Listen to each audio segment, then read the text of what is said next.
Well, at the end of last year, it started to become quite clear that not only was the Renaissance not going to be real, but moreover, the nuclear industry in the U.S. was very likely at the incipient stage of a significant decline. The share of nuclear generation has remained fairly constant even though we haven't been building new plants. And the reason for that is the performance has continued to improve year after year, so that today nuclear performance in the U.S. is as good as you'll find anywhere.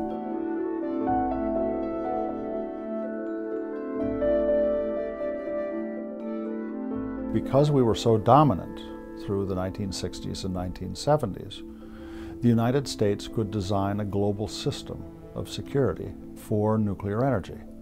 If we recede from the role of being the world's leader in nuclear energy, and we are receding, then we're not going to be in a position to determine the security environment that we need on a global basis. About 90% of the nuclear capacity is all within about 10 years old of each other. And what that means is that we start to get out to 2030, 2035 and so forth, and the nuclear plants start to retire. And we start to lose a very important part of that generation portfolio.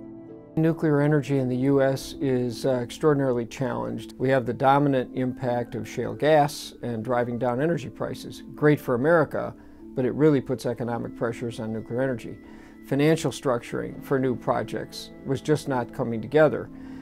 Then we had Fukushima, and now the implications of Fukushima, both for additional regulations as well as public perception. Preparedness for the emergency is quite important. I think it's not the issue of reactor technology, but once something happened beyond design basis, how we should be prepared, and when it happens, how we have to treat them is quite important. I think we're at a decisional crossroad where we need to think of the value and importance of nuclear power in our future.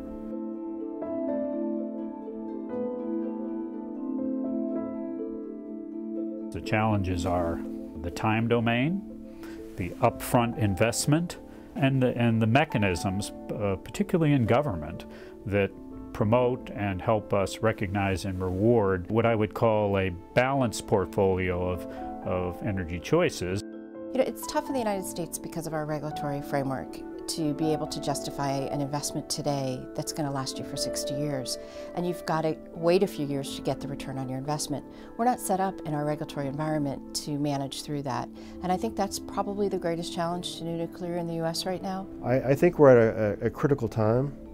There are options if we have less nuclear to provide alternative reliability services, but the question will be, what will those cost? Nuclear energy matters because of its contribution to clean energy and the ability for countries around the world to have energy independence and very dependable, affordable, clean baseload generation. We also have an opportunity to have nuclear units provide support and reliability services that would help integrate larger amounts of wind and solar and other renewable resources. The amount of carbon that we avoid through operating 104 reactors is about 700 million metric tons a year. Now, what do we want for the future for ourselves and the world? And the question always comes down to choices and costs, risks, and environmental impacts.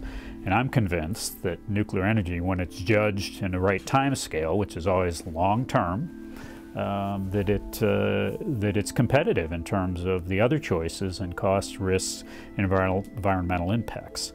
It's too late to stop nuclear power. The energy demands of the global economy are such that China, Russia, India, amongst others, are going to continue building nuclear power plants. So we don't really have the option of dropping out of the picture. Nuclear power plants are going to be built, and the U.S. needs to be involved so that we can have some influence on the way they are operated. This project really springs out of these two ambitions: to try to have abundant energy for the world that's safe for the environment and safe for our security.